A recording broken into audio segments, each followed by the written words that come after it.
തങ്ങൾ മക്കയിലേക്ക് കടക്കുന്നത് മുത്തഅത്തിഅൻ റഅസഹു, തങ്ങളുടെ ഒട്ടകപ്പുറത്ത് തലതാഴ്ത്തി നബിയുടെ താടി ഒട്ടകത്തിൻ്റെ കഴുത്തിലേക്ക് തട്ടി നബി തങ്ങൾ കുനിഞ്ഞ് സുജൂദ് ചെയ്യുന്ന പോലെയാണ് മക്കയിലേക്ക് കടന്നത്.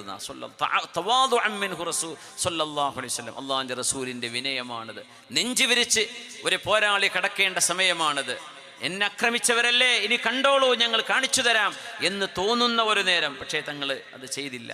സ്വഹാബിമാരിൽ ആരോ ഒരാൾ ആവേശത്തിനൊരു മുദ്രാവാക്യം വിളിച്ചു, അൽ യൗമ യൗമുൽ മൽഹമ യൗമുൻ അദല്ലല്ലാഹു ഖുറൈശ.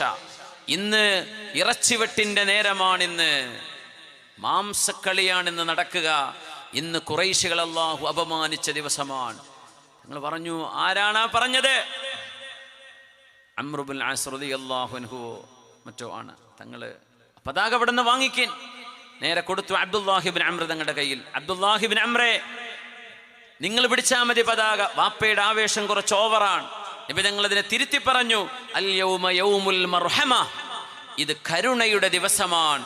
യൗമുൻ അസ്സല്ലാഹു ഖുറൈശ, ഖുറൈശികൾക്ക് അല്ലാഹു ഇസ്സത്ത് നൽകുന്ന ദിവസമാണ്. അങ്ങനെയാ മദീനത്ത് നിന്ന് വന്ന ആ സംഘം മക്കയിലേക്ക് കടക്കുന്നത്. നബി തങ്ങൾ ഇറച്ചിവെട്ടല്ല തങ്ങൾ ഉദ്ദേശിച്ചത്, അവിടെ യുദ്ധമല്ല നബി തങ്ങൾ ആഗ്രഹിച്ചത് സ്വല്ലല്ലാഹു അലൈഹി വസല്ലം.